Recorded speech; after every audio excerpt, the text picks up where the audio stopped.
And I've got another question from Helene as well. And again, this is another question that I get asked a lot.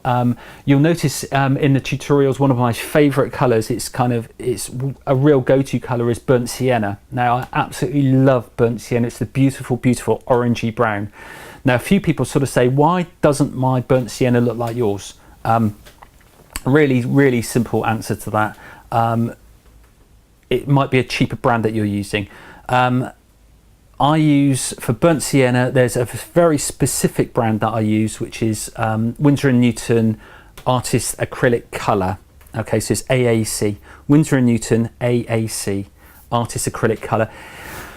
It is one of the more expensive brands, but when it comes to the translucent colours like Burnt Sienna, they're so much better than any other brand. It's unbelievable. You get a really, really beautiful, crisp, clear kind of finish. They've got extra pigment, and they're the only brand that have got a clear binder, so you won't get any colour shift. So when I say colour shift, that's the difference between the wet colour and the dry colour. So sometimes you've put your wet colour on, it looks like one thing, and then it dries and it might be a little bit darker, it might be a little bit lighter. That's colour shift, and that happens when the binder is milky.